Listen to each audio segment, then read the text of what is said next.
பெரியவா சரணம். பெரியவா வானொலியின் மாலை நிகழ்ச்சிகள் ஆரம்பமாகின்றன.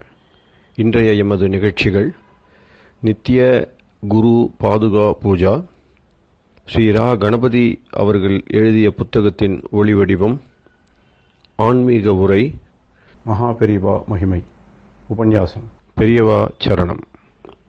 பெரியவா சரணம். அடுத்த நிகழ்ச்சி நித்திய குரு பாதுகா பூஜை. शुक्लां भरदरं विष्णुं शशिवर्णं चतुर्भुजं प्रसन्नवदनं ध्यायेत् सर्वविघ्नोपशान्तये। ममोपात्त समस्त दुरितक्षयद्वारा श्री परमेश्वर प्रीत्यर्थं गुरुप्रसाद सिद्ध्यर्थं गुरुप्रीत्यर्थं गुरुपादपूजाम् अद्य करिष्ये। गुरुर्ब्रह्मा गुरुर्विष्णुर्गुरुर्देवो महेश्वरः गुरुः साक्षात् परब्रह्म तस्मै श्रीगुरवे नमः। अपारकरुणासिन्धुं ज्ञानदं शान्तरूपिणं श्रीचन्द्रशेखरगुरुं प्रणमामि मुदान्वहम्। सदाशिवसमारम्भां शङ्कराचार्यमध्यमाम् अस्मदाचार्यपर्यन्तां वन्दे गुरुपरम्पराम्. எல்லோரும் குருவை பெரிவாளை தியானம் பண்ணிண்டு அர்ச்சனை பண்ணுவோம். அஷ்டோத்திரம். பெரியவா அஷ்டோத்திரம் பல அஷ்டோத்திரங்கள் இருக்கு. அதுல எளிமையா சுலபமா எது இருக்கோ அதை நான் இப்ப சொல்றேன். எல்லோரும் இதை கேட்டுண்டே திருப்பி சொல்ல முடிஞ்சுவா சொல்லி சொல்லி பெரிவாளுக்கு பாதத்துல ஒவ்வொரு புஷ்பத்தை அர்ச்சனை பண்ணலாம். ओम श्री कांची कामकोटि पीठाधीश्वराय नमः. श्रीमत् चंद्रशेखरेन्द्र सरस्वती गुरुभ्यो नमः. संन्यासाश्रम शिखराय नमः. काषाय दंडधारिणे नमः. सर्वपीठापहारिणे नमः. स्वामिनाथ गुरवे नमः. करुणासागराय नमः. जगदाकर्षण शक्तिमते नमः. सर्वचराचर हृदयस्थाय नमः. ओम भक्त परिपालक श्रेष्ठाय नमः. धर्म परिपालकाय नमः. श्री जयेन्द्र सरस्वत्याचार्याय नमः. श्री विजयेन्द्र सरस्वती पूजिताय नमः. शिवशक्ति स्वरूपाय नमः. भक्ताभीष्ट प्रदायकाय नमः. ब्रह्मण्य पोषकाय नमः. ब्रह्म विष्णु शिवैक्य स्वरूपाय नमः. कांची क्षेत्रवासाय नमः. कैलाश शिखरवासाय नमः. स्वधर्म परिपोषकाय नमः. चातुर्वर्ण संरक्षकाय नमः. लोकरक्षण संकल्पाय नमः. ओम ब्रह्मनिष्ठापराय नमः. सर्वपापहराय नमः. धर्मरक्षक संतुष्टाय नमः. भक्तार्पितधन स्वीकर्त्रे नमः. सर्वोपनिषत् सारज्ञाय नमः. सर्वशास्त्रगम्याय नमः. सर्वलोक पितामहाय नमः. भक्ताभीष्ट प्रदायकाय नमः. ब्रह्मण्य पोषकाय नमः. नानाविध पुष्पार्चितपताय नमः. रुद्राक्ष क्रीडधारिणे नमः. भस्मोद्दोलित विग्रहाय नमः. सर्वज्ञाय नमः. सर्वचराचर व्यापकाय नमः. अनेक शिष्य परिपालकाय नमः. मनश्चाञ्चल्य निवर्तकाय नमः. अभयहस्ताय नमः. भयापहाय नमः. यज्ञपुरुषाय नमः. यज्ञानुष्ठान रुचिप्रदाय नमः. यज्ञसम्पन्नाय नमः. यज्ञसहायकाय नमः. यज्ञफलदाय नमः. यज्ञप्रियाय नमः. उपमानरहिताय नमः. स्फटिक तुलसी रुद्राक्ष हारधारिणे नमः. चातुर्वर्ण समदृष्टये नमः. ऋग्यजुस्साम अथर्वणादि चतुर्वेद संरक्षकाय नमः.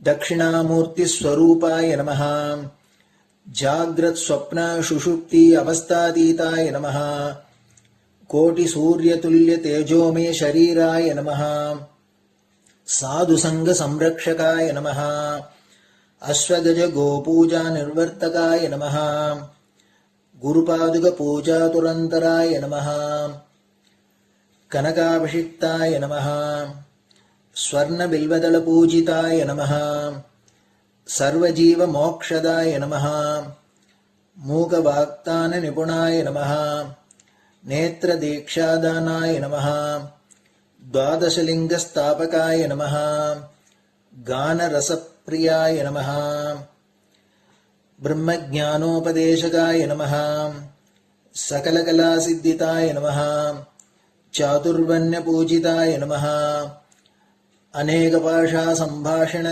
कोविताय नमः अष्टसिद्धिप्रदायकाय नमः ओम श्री शारदामठसुस्थिताय नमः नित्यान्नदानसुप्रीताय नमः प्रार्थनामात्रसुलभाय नमः पादयात्राप्रियाय नमः नानाविधमतपण्डिताय नमः श्रुतिस्मृतिपुराणज्ञाय नमः देवयक्षकिन्नरकिंपुरुषपूज्याय नमः श्रवणानन्दकरकीर्तये नमः दर्शनानन्दाय नमः अद्वैतानन्दभरिताय नमः अव्याजकरुणामूर्तये नमः शैव वैष्णवादिमान्याय नमः श्रीशङ्कराचार्याय नमः दण्डकमण्डलोहस्ताय नमः वीणामृदङ्गसकलवाद्यनाथस्वरूपाय नमः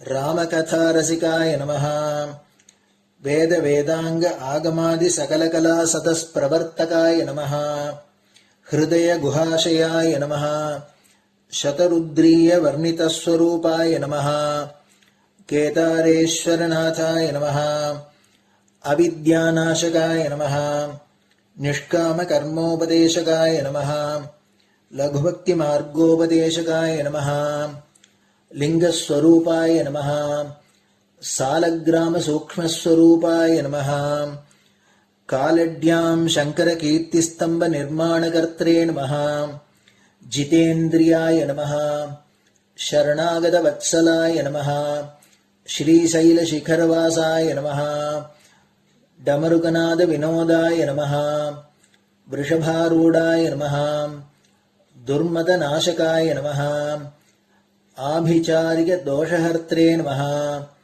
मिताहाराय नमः मृत्युविमोचकशक्त्याय नमः श्रीचक्रार्चनतत्पराय नमः दासानुग्रहकारकाय नमः अनुराधानक्षत्रजाताय नमः सर्वलोकख्यातशीलाय नमः वेङ्कटेश्वरचरणपद्मषट्पदाय नमः श्री महात्रिपुरसुन्दरी समेत श्री चन्द्रमौलीश्वर पूजाप्रियाय नमः श्रीमच्चन्द्रशेखरेन्द्र सरस्वती सद्गुरु परब्रह्मणे नमः गुरुभ्यो नमः परमगुरुभ्यो नमः परमेष्टिगुरुभ्यो नमः परात्परगुरुभ्यो नमः गुरुपरम्पराभ्यां नमः गुरुपादुकाभ्यां नमो नमः. அடுத்தது ஊதுபத்தி இருந்தா அதை காமிச்சு தூபம், நெய் தீபம் இருந்தா காமிச்சு அதை நெய் தீபம் தீபம் காமிச்சுட்டு நைவேத்தியம் வெத்தலைப்பாக்கு பழம் இதுலேருந்து ஆரம்பிச்சு அவளுக்கு எது சௌரியமோ அதுபடி நைவேத்தியம் பண்ணலாம். அதுக்கு அடுத்தது கற்பூர ஹாரத்தி பண்ணி எல்லோரும் பிரதட்சிண நமஸ்காரம் பண்ணி பெரியவாள்கிட்ட பிரார்த்தனை பண்ணிண்டு எல்லோரும் க்ஷேமமா இருக்கணும், லோகம் பரம மங்களமா சௌக்கியமா இருக்கணும், எல்லோரும் வியாதி வெக்க இல்லாத ஆயுராரோக்கிய ஐஸ்வர்யத்தோட சாந்தம் அமைதியோட ஞான வைராக்கியத்தோட எல்லோரும் நல்லவர்களாயிருந்து நன்மையை அடையணும்னு பிரார்த்தனை பண்ணி இந்த பூஜையை தினம் செய்யலாம். குரு பிரம்மா குருர் விஷ்ணுர் குருர் தேவோ மகேஸ்வரः குரு சாட்சாத் பரபிரம்ம தஸ்மை ஸ்ரீ குரவே நமஹ. அபார கருணா சிந்தும் ஞானதம் சாந்தரூபிணம் ஸ்ரீ சந்திரசேகர குரும் பிரணமாமி முதான்வகம். சதாசிவசமாரம்பாம் சங்கராச்சாரிய மத்யமாம் அஸ்மதாச்சாரிய பர்யந்தாம் வந்தே குரு பரம்பராம். குரு பாத பூஜை நிறைவடைஞ்சது. பெரியவா சரணம். பெரியவா சரணம். பெரியவா வானொலியில் நேயர்கள் அடுத்து கேட்க இருப்பது ஸ்ரீ ரா கணபதி அவர்கள் எழுதிய புத்தகத்தின் ஒளி வடிவம். அளிப்பவர் ஸ்ரீமதி உமா சங்கர் அவர்கள். தேனினும் இனிய சொல்லான் தீச்சுடர் மேனி கொண்டான் ஊனுயிர்க்குயிரதான ஒன்றினைக் கலந்து நின்றான் ஏனினிக் கவலை நெஞ்சே இன்றுனக் அருள் செய்தான் இஞ்ஞானவான் காமகோட்டி நாதனை நம்புவோமே. ஜெய ஜெய சங்கர ஹரஹர சங்கர. மகாபெரிவாளின் உபன்யாசங்களை ரா கணபதி அண்ணா தெய்வத்தின் குரல் என்ற பெயரில் 7 பாகங்களாக தொகுத்து நமக்கு அளித்திருப்பதின் 2ஆம் பாகத்தின் அடுத்த பகுதி. ஹிந்து மதத்தின் ஆதார நூல்கள். பழைய பெருமையும் இன்றைய அவநிலையும்.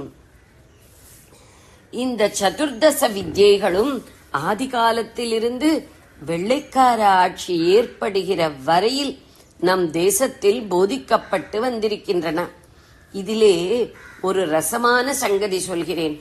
ஃபாகியன் என்றும் ஹுவான் ஷாங் என்றும் 2 சீன யாத்ரிகர்கள் பல நூற்றாண்டுகளுக்கு முன் வெவ்வேறு சமயங்களில் இந்தியாவுக்கு வந்து சஞ்சாரம் செய்து இங்கே தாங்கள் பார்த்ததையெல்லாம் எழுதி வைத்திருக்கிறார்கள் என்று உங்களுக்கு சரித்திர புஸ்தகங்களிலிருந்து தெரிந்திருக்கும். இவர்கள் நலந்தா, தக்ஷசீலம் ஆகிய இடங்களில் இருந்த பெரிய பெரிய வித்யாசாலைகளை பற்றி கொண்டாடி எழுதியிருக்கிறார்கள். புதைபொருள் ஆராய்ச்சியிலிருந்தும் இந்த பழைய யூனிவர்சிட்டிகளை பற்றி தெரிகிறது. இவை முக்கியமாக மிகவும் பிரகாச நிலையில் இருந்தது பௌத்த மதம் செழிப்பாக இருந்த காலத்தில்தான். ஆனால் இவற்றில் என்ன பாடத்திட்டம், சிலபஸ் இருந்தது என்று பார்த்தால் சதுர்தச வித்யை தான். புத்த மத புஸ்தகங்களையும் சொல்லிக் கொடுத்தார்கள். ஆனால் முதலில் வைதீக ஹிந்து மதத்தின் இந்த ஆதார புஸ்தகங்களை சொல்லிக் கொடுத்துவிட்டு அப்புறம்தான் புத்த மத நூல்களை போதித்திருக்கிறார்கள். அறிவு, அறம் இரண்டும் விருத்தியாவதற்கு இந்த வைதீகமான சாஸ்திரங்கள் எந்த மதஸ்தருக்கும் உதவுகின்றன என்பதாலேயே இப்படி செய்திருக்கிறார்கள். கல்விக்கு கல்வி என்ற பெயர் இருக்க வேண்டுமானால் இந்த 14 வித்தைகளும் தெரிந்திருக்க வேண்டும் என்று பௌத்தர்களும் கருதியிருக்கிறார்கள். இங்கே நம் தட்சிண தேசத்தில் பார்த்தாலும் தமிழ் மன்னர்கள் ஏற்படுத்திய கடிகாஸ்தானம், வித்யாஸ்தானம் எனப்பட்ட கலாசாலைகளில் சதுர்தச வித்தைகள் போதிக்கப்பட்டிருக்கின்றன. கடலூருக்கும் பாண்டிச்சேரிக்கும் நடுவே பாகூர் என்ற இடத்தில் இருந்த வித்யாசாலை பற்றி கிபி 868ஆம் வருஷத்திய செப்பேடுகள் 5 குறிப்பிடப்பட்டிருக்கிறது. அதிலே சதுர்தச வித்தைகள் சொல்லிக் கொடுக்கப்பட்டதாக இருக்கிறது. இதேபோல் விழுப்புரத்துக்கும் திண்டிவனத்துக்கும் நடுவில் உள்ள எண்ணாயிரம் என்ற ஊரிலும் 340 மாணாக்கர்கள் படித்த ஒரு வித்யாசாலை இருந்ததாகவும் அங்கே இந்த பிராச்சீன சாஸ்திரங்களை சொல்லிக் கொடுத்ததாகவும் 11ஆம் நூற்றாண்டைச் சேர்ந்த 1ஆம் ராஜேந்திர சோழனின் சாசனம் ஒன்றிலிருந்து தெரிகிறது. இப்படி பல தமிழ் சரித்திரத்தை ரொம்பவும் ஆராய்ச்சி பண்ணி அதை பற்றியே இப்போது கதைகள், நாவல்கள் கூட எழுத ஆரம்பித்திருந்தாலும் நான் விசாரித்து தெரிந்து கொண்ட மட்டில் தமிழ் மன்னர்கள் வேத சாஸ்திரங்களை ரொம்பவும் ஆதரித்து போஷித்தார்கள் என்பதை மட்டும் யாரும் எடுத்துச் சொல்வதாக தெரியவில்லை. சயின்டிபிக் அவுட்லுக், பட்சபாதம் இல்லாமல் நடுநிலைமையாக சொல்வது என்று பெரிதாக பேசுகிறார்கள். ஆனாலும் வாஸ்தவத்தில் அப்படி காணோம். வைதிகத்தை எதிர்த்து சண்டை போட்ட பௌத்தர்களே புத்தி வளர்ச்சிக்கும் தர்ம வளர்ச்சிக்கும் இந்த 14 சாஸ்திரங்கள் அவசியம் என்று கற்றுக் கொடுத்திருக்கிறார்கள் என்றால் இப்போது நம் ஊரில் ஆஸ்திகர்கள் என்று சொல்லிக் கொள்கிறவர்கள் கூட இப்போது இவர்கள் வேத சாஸ்திரங்களை அபிவிருத்தி பண்ணாவிட்டால் போகட்டும், எப்போதோ தமிழ் ராஜாக்கள் வேத சாஸ்திரங்களை ஆதரித்து விருத்தி பண்ணினதை கூட சொல்லக்கூடாது என்று வைத்துக் கொண்டிருக்கிறார்கள். ஆக இப்போது நாம் இருக்கிற ஸ்திதி என்ன என்றால், உங்கள் வித்யைகள் என்ன என்று கேட்டால் சொல்லத் தெரியாதது மட்டுமில்லை, வித்தை என்றாலே என்ன என்று தெரியவில்லை. செப்படி வித்தை, மாந்திரீகம், மேஜிக் தான் வித்தை என்று நினைத்துக் கொண்டிருக்கிறோம். வித்யையும் கலையும் ஒன்றே. சந்திரகலை மாதிரி எப்போதும் வளர்ந்து கொண்டே இருக்கிற அறிவுதான் கலை எனப்படுவது. இப்போது கலை என்றால் டான்ஸைத்தான் நினைத்துக் கொள்கிறோம். இப்படி நாம் இருக்கக்கூடாது. நம்மவரை கொஞ்சமாவது நம்மவராக்க வேண்டும் என்றே இந்த 14 அல்லது 18 வித்யைகளை பற்றி கொஞ்சம் சொல்லலாம் என்ற உத்தேசம். நிறைய சொல்லவில்லை, பேராவது தெரியட்டும் என்று சிறிது சொல்கிறேன். அதனாலேயே ஸ்ரத்தை ஏற்படலாம், மேலே தெரிந்து கொள்ள ஆர்வம் உண்டாகலாம். இந்த 14லே மீமாம்சை, வியாக்கரணம், சிக்ஷை, நியாயம் என்று சில விஷயங்களை சொல்லும்போது அலுப்பாக இருக்கலாம். இதனால் எல்லாம் என்ன பிரயோஜனம்? வெறும் நாலெட்ஜ், அறிவாக இருக்கிறதே தவிர ஆத்மார்த்தமாக இல்லையே என்று தோன்றலாம். இப்போது நாம் செய்கிறதெல்லாம் ஆத்மார்த்தமாகவா செய்கிறோம்? மணிக்கணக்காக பார்க்கிற நியூஸ் பேப்பரில் என்ன இருக்கிறது? அதிலே முழுசாக ஒரு பக்கம் 2 பக்கம் ஸ்போர்ட்ஸ் என்று போடுகிறான். ஏதோ தேசத்தில் எவனோ விளையாடினான் என்று போடுகிறான். அதனால் நமக்கென்ன லாபம்? ஆத்மார்த்தமாகத்தான் லாபம் உண்டா? அன்றாட வாழ்க்கைக்காவது பிரயோஜனம் உண்டா? ஆனாலும் விழுந்து விழுந்து படிக்கிறீர்கள் இல்லையா? ஒரு நாள் நான் பாட்டுக்கு நல்ல மத்தியான வேளையில் ரோடோடு வந்து கொண்டிருந்தேன். ஒரு கடை வாசலில் ஏகப்பட்ட கூட்டம். ரேடியோவில் நியூஸ் சத்தம் போட்டுக் கொண்டிருந்தது. அதற்காகத்தான் இத்தனை கூட்டம் என்று தெரிந்தது. நியூஸ் என்னவோ ஏதோ என்று விசாரித்தேன். எங்கேயோ 10,000 மைலுக்கு அப்பால் ஒரு தேசாந்தரத்தில் நடக்கிற கிரிக்கெட் நியூஸ் தான் என்று பதில் சொன்னார்கள். இப்படியெல்லாம் இந்த லோக வாழ்க்கைக்கு கூட பிரயோஜனம் இல்லாவிட்டாலும் பரவாயில்லை என்று உங்களுக்கு பிடித்த அநேக விஷயங்களுக்காக பொழுதையும் பணத்தையும் அறிவையும் செலவழிக்கிறீர்கள் அல்லவா? சிரமப்படுகிறீர்கள் இல்லையா? இதையெல்லாம் விட நிச்சயம் பிரயோஜனப்படுகிற நம் வித்யைகளை பற்றியும் கொஞ்சம் தெரிந்து கொள்ளுங்கள் என்கிறேன். அவற்றிலே நேராக ஆத்மார்த்தமாக பலன் தருவதாக தோன்றாததும் கூட அதிலே கொண்டு விடுவதற்காக ஏற்பட்டதுதான். அறிவு வளர்ச்சிக்கு இதெல்லாம் அவசியம். மனசை பண்படுத்திக் கொள்ள இவை உதவுபவை. பகவான் கொடுத்திருக்கிற ஒரு செல்வம் நம் அறிவு என்பது. அதை நல்ல கல்வியாலும் ஆராய்ச்சியாலும் சாணை தீட்டி தீக்ஷணமாக்கிக் கொண்டால் அதற்கப்புறம் அதில் பரமாத்ம சத்தியம் பளிச்சென்று ஸ்புரிப்பதும் சுலபமாகும். இப்படியே வாக்கு என்பதும் பகவத் பிரசாதமாக மனுஷ இனத்துக்கு மட்டுமே கிடைத்திருப்பது. அதை சரியாக பிரயோகிப்பதாலேயே பல க்ஷேமங்களை அடையலாம் என்பதால் தான் வாக்கை பற்றிய, சப்தத்தை பற்றிய வியாக்கரணம், நிருக்தம், சிக்ஷை முதலிய சாஸ்திரங்கள் தோன்றியிருக்கின்றன. இவை எல்லாவற்றையும் பற்றி ஒரு அடிப்படை அறிவு, பேசிக் நாலேஜ் எல்லோருக்கும் இருக்க வேண்டும் என்று என் ஆசை. அதனால் நம் வித்யாஸ்தானங்கள் ஒவ்வொன்று பற்றியும் சிறிது சொல்கிறேன். ஜெய ஜெய சங்கர, ஹரஹர சங்கர. பெரியவா சரணம். இந்நிகழ்ச்சியின் அடுத்த பகுதி நாளை மாலை இதே நேரத்தில் ஒளிபரப்பாகும். பெரியவா சரணம். பெரியவா சரணம். பெரியவா வானொலியில் நேயர்கள் அடுத்து கேட்க இருப்பது திரு கவிக்கண்ணன் அவர்களின் ஆன்மீக உரை. பெரியவா சரணம். ராம் ராம். ஸ்ரீ குருப்யோ நம. ஜெய ஜெய சங்கர, ஹர ஹர சங்கர. பெரியவா வானொலி நேயர்கள் அனைவருக்கும், மகா பெரியவாவுடைய பக்தர்கள் அனைவருக்கும் அடியேன் கவிக்கண்ணனின் அன்பு கலந்த நல்வாழ்த்துக்கள். ராம் ராம். ஸ்ரீ குருப்யோ நம. ஜெய ஜெய சங்கர ஹர ஹர சங்கர. குருவருளும் திருவருளும் என்ற தலைப்பில் நாம் முன்னுரையில் இருக்கிறோம்.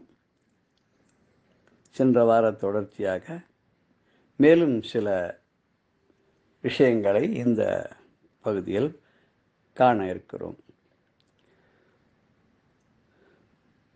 குருவினை கண்டு குருவினை நினைந்து குருவினை நாடியே குருவடி பணிந்து குருவினை சரணென குருவினை சார்ந்திட குருவின் திருவருள் குறைவின்றி வருமே.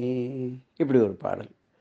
குருவை கண்டு அவரையே நினைச்சு அவரையே நாடி அவருடைய திருவடிகளெல்லாம் பணிந்து எப்போதும் அவரே சரணம் அப்படின்னு சொல்லி அவரை சார்ந்து இருந்தோமானால் அவருடைய திருவருளானது நமக்கு குறைவின்றி வரும் அப்படின்னு இந்த பாடல் சொல்கிறது. அந்த குருக்கு எவ்வளோ இம்பார்ட்டன்ஸ் இருக்குது அப்படின்றத அருணகிரிநாதர் தன்னுடைய கந்தர் அனுபூதியில் கடைசி பாடலை சொல்கிறார். உருவாய் அருவாய் உளதாய் இலதாய் மறுவாய் மலராய் மணியாய் ஒளியாய் கருவாய் உயிராய் கத்தியாய் விதியாய் குருவாய் வருவாய் அருள்வாய் குகனே. உருவாகவும் உருவம் இல்லாததாகவும் இருப்பதாகவும் இல்லாததாகவும் நல்ல மலராகவும் அதில் உள்ள மணமாகவும் அதனுடைய அழகாகவும் அதிலிருந்து வரும் ஒளியாகவும் இந்த உலகத்துக்கே மூலப்பொருளாகவும் உயிர்களுக்கெல்லாம் உயிராகவும் பெரும் பேர் என்று சொல்லக்கூடிய வீடு, அந்த வீடு என்ற பெயரை அடைகின்ற வழி, இப்படி எல்லாமாக விளங்கக்கூடிய முருகப்பெருமானே, ஏ குகனே, நீ குருவாக எனக்கு அருள் பண்ண வேண்டும் அப்படிங்கிற.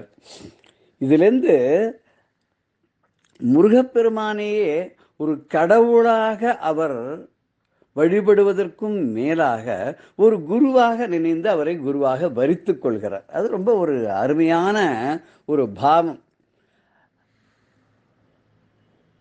எனக்கு எல்லாமே குரு தான், குரு இருந்துட்டா வேற ஒன்றுமே வேண்டாம் அப்படின்னு சொல்லக்கூடிய நிறைய மகான்கள்லாம் சிஷ்யர்களாக நம்ம பார்த்துருக்கோம். எப்படிப்பட்டவா அப்படின்னாக்க, அந்த மாதிரி சீடர்கள் இந்த உலக வாழ்க்கைங்கிற சிக்கலில் மாட்டவே மாட்டாளாம். அவளுக்குன்னு ஒரு தனி குணம் என்ன, அவளுக்கு எந்த குறையுமே கிடையாது. ஏதாவது குறை இருந்தால் தானே, ஒரு வருத்தம்னு ஒன்று இருந்தால் தானே, ஏதோ ஒன்று தீர்த்துக்கணும் அப்படிங்கிறதுனால ஏதோ ஒன்று வேணும்னு இருந்தால் தானே நம்ம யார்கிட்டையோ போய் அண்டி இருக்கணும். இவளுக்கு குறையே கிடையாது. இன்னொன்று, இவர் யமனை கண்டு கூட பயப்பட மாட்டாளாம். யாமார்க்கும் குடியல்லோம் நமனை அஞ்சோம்னு அப்பர் சுவாமிகள் சொன்ன மாதிரி யாருக்குமே பயப்பட மாட்டான்னா யமனுக்கு எந்தத்துக்கு பயப்பட போறா? ஏன் அப்படின்னு கேட்டால், வாசாம்சி ஜீர்ணானி யதா விகாயன்னு கிருஷ்ணன் சொன்ன மாதிரி, நஞ்சு போன துணி சட்டையெல்லாம் மாற்றிண்டு எப்படி வேற சட்டை போட்டுக்குமோ அது மாதிரி இந்த ஆன்மாவானது இந்த நஞ்சு போன இந்த உடலை விட்டுட்டு இன்னொரு உடல் எடுத்துக்கிறதுன்ற போது ஆத்மாவுக்கு சாவே கிடையாது.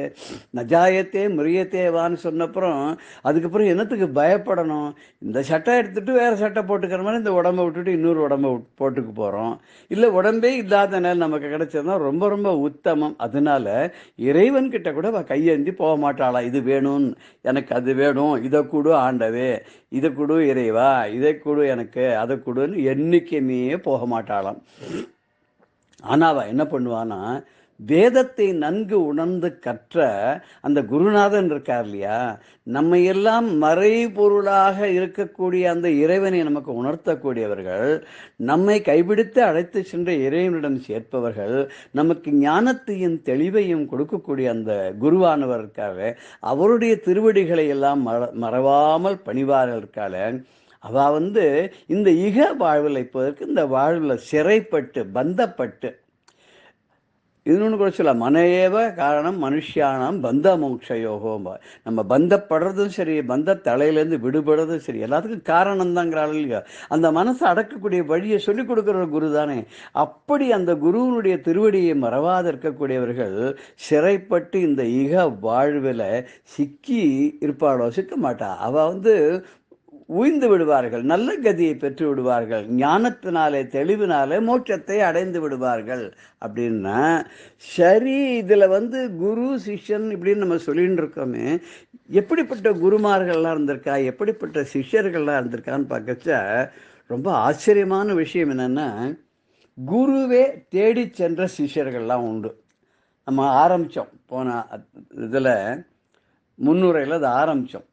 குரு தேடி சென்ற சிஷ்யர்கள், ஒரு உதாரணத்துக்கு சொல்லணும்னா ராமரை தேடி விஸ்வாமித்திரர் போனார். இதை நம்ம விரிவாக பார்ப்போம் அப்புறமா. இதே மாதிரி தத்தாத்திரேயர் யது மகாராஜாவை தேடி போய் உபதேசம் பண்ணார். தத்தாத்திரேயர் பார்க்கிறவாள்லாம் குருவா எடுத்துட்டார், 24 பேர் குருவா எடுத்துட்டார். பரமேஸ்வரன் சுந்தரமூர்த்தி நாயனாரை தேடி போய் ஆட்கொண்டார். தத்தானந்தர் அப்படின்னு சொல்லி ஒரு சுவாமிகள், அவர் தன்னுடைய சிஷ்யனை தேடி போய் இவர் தான் எனக்கு சிஷ்யனாக வரணும் அப்படின்னு அவர் தேடி போய் அவரை அடையிறார். இந்த கதையை நம்ம பார்க்க போகிறோம். சரி, சிஷ்யன் வரணும்னு காத்துட்டு இருந்த குருமார்கள் இருந்திருக்கா இல்லையா? வசிஷ்டர் ராமன் வரப்போறான்னு காத்திருந்தார். எத்தனை வருஷம்? 60,000 வருஷம். தசரத மகா சக்கரவர்த்திக்கு குழந்தையே இல்லாத அப்புறம் பிறந்த ராமனுக்காக தன்கிட்ட அந்த ராமன் பாடம் படிக்கணும். ராமன் வசிஷ்டத்தை படித்த பெரிய அந்த இதுக்கு கிரந்தத்துக்கு பேர் யோக வாசிஷ்டம்னு பேர். அதுக்கப்புறம் ராமகிருஷ்ண பரமஹம்சர், அவர் தனக்கு ஒரு அருமையான சீடனான நரேந்திரன் எப்போ வருவான்னு காத்துட்டே இருந்தாராம். அதே மாதிரி சாந்திபனி முனிவர் பாகவதத்தில் நம்ம பார்க்குறோம். பல லீலைகளெல்லாம் பண்ணி முடித்த ஸ்ரீகிருஷ்ணன் 10-12 வயசுக்கு மேலே தான் படிக்கிறதுக்கே போகிறார். சாந்திபனியுடைய ஆசிரமத்துக்கு போகிறார். அங்கே போயிட்டு 64 நாளில் 64 கலைகளையும் கற்று உணர்ந்தார் அப்படின்னு. அப்படி அந்த கிருஷ்ணனை தனக்கு சிஷ்யனை அடையணும்னு சாந்திபனி முனிவை காத்துட்டு இருந்தாராம். அதே மாதிரி தட்சிணாமூர்த்தியாக திருவாதூரருக்காக மணிவாசக பெருமானுக்காக சுவாமி காத்துட்டு இருக்காராம். அவர் எப்போ வரப்போறான்னு காத்துன்னு இருந்து ஒரு லீலையை பண்ணி அவர் குதிரை வாங்கிறதுக்கு கொண்டு வந்த பணத்தை வச்சுன்னு அவர் கோவிலை புனருத்தாரணம் பண்ண, அவருக்கு பிறகு பாத தீட்சை கொடுத்து அவர் ஆட்கொண்டான்ற கதை, அதுவும் விரிவாக நம்ம பார்க்கறதுக்கு இருக்கோம். அதோட ரைக்வர் அப்படின்னு சொல்லி ஒரு பெரிய ஞானி மகான், அது உபநிஷத்தில் வருது சாந்தோக்கியத்தில். அவர் காத்துட்டு இருக்கார் ஒரு சீடனுக்காக. யாருன்னா அவன் ஒரு ராஜா, ஞானஸ்ருதி அப்படின்னு சொல்லி அவருடைய கொள்ளு பேரன். அவன் இந்த ஒரு நல்ல ஒரு பெரிய ஆசானை தேடி அவன் வரும்போது ஒரு நல்ல சிஷ்யன் வரணும்னு இவரும் காத்துட்டு இருக்கார். அவர் எப்படி காத்துட்டு இருந்தார், எப்படி அவருக்கு அவர் ஞானத்தை அவருக்கு போதிச்சாருங்கிறது அதையும் நம்ம பார்க்க போகிறோம். சனகாதி முனிவர்கள் அவ வரணும்னு காத்துட்டு இருந்தாராம் தட்சிணாமூர்த்தி. நம்ம அந்த ஸ்லோகம் கூட பார்த்தோம் இல்லையா? சித்திரம் வடத்தரோர் மூலே சிஷ்யா விருத்த சிஷ்யா குருர் யுவா குருவஸ்து மௌனம் வியாக்கியானம் சிஷ்யா சின்ன சம்சயாக நம்ம பார்த்தோம் இல்லையா? 4 வயசான சீடர்கள் சனகாதி முனிவர்கள்லாம் தட்சிணாமூர்த்தி முன்னாடி உட்கார்ந்துருக்காரு. இவர் மௌனமாக சின்முத்திரை காமிச்சுட்டு இருக்கார் தட்சிணாமூர்த்தி. அவளுக்கு எல்லாமே விளங்கி போயிடுத்துன்னு. இப்போ குருவையை தேடி போன சிஷ்யர்களாக நம்ம பார்க்கலாம். ஆதிசங்கர பகவத் பாதர் 8 வயசுல குழந்தையா பால சன்னியாசியா கௌடபாதரை நோக்கி நர்மதா நதி தீரத்துக்கு போறார். ராமானுஜர் உடையவர், அவர் அஷ்டாட்சர உபதேசம் வாங்கிக்கிறதுக்காக 18 தடவை அந்த வைகையில் வெயிலில் நின்று கரையில் நின்று திருக்கோஷ்டி நம்பிக்கைக்காக காத்துன்றிருந்து அவர்கிட்ட உபதேசம் வாங்கிக்கிறதுக்கு படாத பாடுபட்டார். அதையும் பார்க்க போகிறோம்.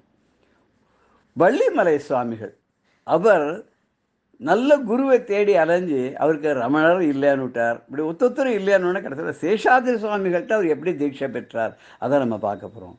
கூரத்தாழ்வார் பரமானந்த சிஷ்யர் ராமானுஜருக்கு. அவர் எப்படி ராமானுஜர்கிட்ட ரொம்ப அத்தியந்த பக்தியோடு இருந்து பெரிய ஞானத்தை அடைஞ்சா அதை நம்ம பார்க்குறோம்.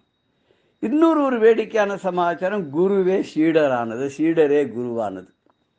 இது எப்படி ஒருத்தர் 2 ஆக முடியுமான்னா அது நம்ம ராகவேந்தருடைய சரித்திரத்தில் நம்ம பார்க்க போகிறோம்.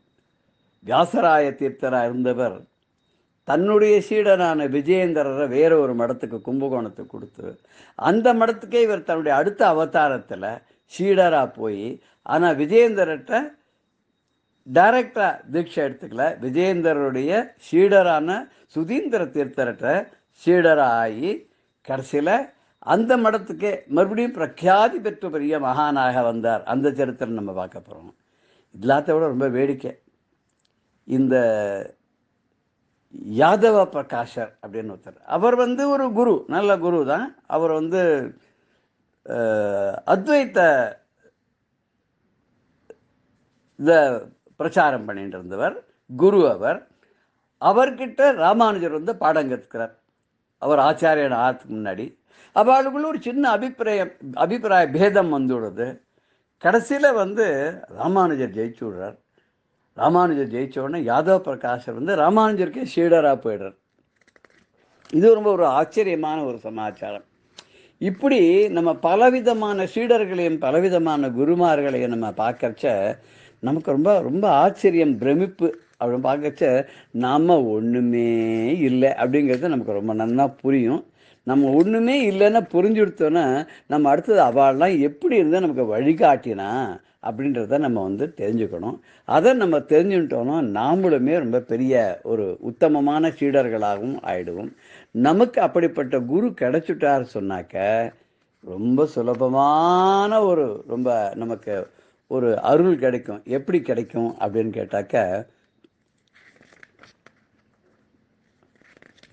அதை நம்ம இப்போ ஒரு சின்ன ஒரு பஜனைகளெல்லாம் எல்லாரும் சொல்லுவா, அந்த பாட்டை வச்சுட்டு நம்ம பார்க்கலாம். இப்போது தாண்டி விடலாம் கடல் தாண்டி விடலாம், சாரமற்ற சம்சார கடலை தாண்டி விடலாம், சாரமற்ற சம்சார கடலை தாண்டி விடவே ஆசை என்னும் பார கப்பலில் ஏறக்கூடாது, குருநாதன் நல்ல கப்பல்காரன் காலை பிடியுங்கள், அவர் கருணையினால் அக்கறைக்கு சென்று விடலாம், தாண்டி விடலாம் கடல் தாண்டி விடலாம், சாரமற்ற சம்சார கடலை தாண்டி விடலாம். இந்த சாரமே இல்லாத இந்த சம்சார கடலை தாண்டணும்னா அருமையான கப்பல்காரன் யார் அப்படின்னு சொன்னால் குருநாதன் தான்.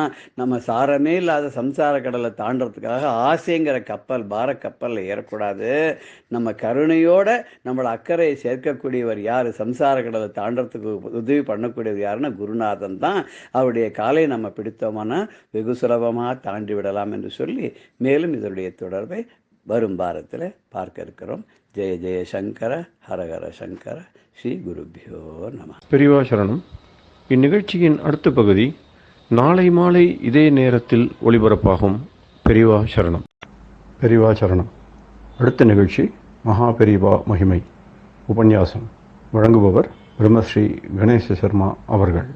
அபார கருணா சிந்தும் ஞானதம் சாந்தரூபிணம் ஸ்ரீ சந்திரசேகர குரும் பிரணமாமி முதான்வகம். மகாபிரிவா காஞ்சிபுரத்தில் தேனம்பாக்கத்தில் கலவையெல்லாம் இருந்துருக்கிறதே பல நிகழ்ச்சிகள். அதில் ஒரு சமயம் காஞ்சிபுரத்தில் சர்வசாகா சம்மேளனம் அப்படின்னு ஒரு வித்வத் சதஸ் நடந்தது. வேதத்துக்கு 4 வேதம் அப்படிங்கிறது எல்லாருக்கும் தெரியும். அதில் பல சாகைகள்லாம் இருக்குது. இந்த சாகைகளை படித்தவாள்லாம் பல பேர் நாட்டில் இருக்கா. அவள் எல்லாரையும் கூப்பிட்டு ஒரு சர்வசாகா சம்மேளனம் அப்படின்னு பெரியவா ஏற்பாடு பண்ணி நடந்தது. அந்த சர்வசாகா சம்மேளனத்துக்கு காசி முதலான இடங்கள்லேருந்து பல வித்வான்கள்லாம் வந்திருந்தா. ஒரு 10 நாள் போல் அந்த நடக்கிறது. அது முடிய போகிறது, முடிஞ்சு எல்லாரும் ஊருக்கு போகணும். அப்போ ஊருக்கு போகிறதுக்கு முன்னால் காஞ்சிபுரத்தில் மடத்தில் வெங்கடகிருஷ்ண சாஸ்திரிகள் அப்படின்னு இருந்தார். அவர்கிட்ட எல்லாரும் சொன்னான், இங்கே காஞ்சிபுரம் கோவிலுக்கெல்லாம் ரொம்ப பிரசித்தம், பல கோவில் இருக்குது, இந்த கோவில்லாம் போய் தரிசனம் பண்ணணும் அப்படின்னு சொல்கிறதே வெங்கடகிருஷ்ண சாஸ்திரி பெரியவாள்கிட்ட கேட்டார். இந்த காசியிலேருந்து வந்த பண்டிதா எல்லாரும் காஞ்சிபுரத்தில் எல்லா கோவிலையும் பார்க்கணுங்கிறா, எந்த கோவிலுக்கெல்லாம் அழிச்சுன்னு போகிறது? பெரியவா என்ன நிறைய 100கணக்கான கோவில் இருக்குது, இதை எதெல்லாம் முக்கியம், எதை அழிச்சுன்னு போகணும் அப்படின்னு நாமளாவே போகிறது செலக்ட் பண்ணி போகிறது ரொம்ப சிரமம். அதனால் பெரியவாள்கிட்ட போய் கேட்டார், எந்தெந்த கோவிலாம் முக்கியமான கோவில் சொன்னால் அழிச்சுன்னு போய்ட்டுறேன் அப்படின்னு.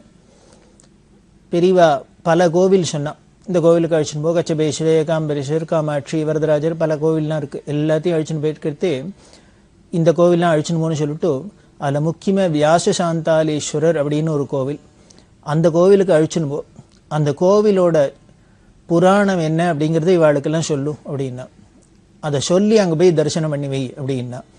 அது என்ன ஸ்பெஷலாக இந்த வியாச சாந்தாலீஸ்வர கோவில் புராணத்தை மட்டும் சொல்லி பெரியவா அதை தரிசனம் பண்ண சொல்றா அப்படின்னா அதுக்கு முக்கியமான ஒரு பின்னணி இருக்கு.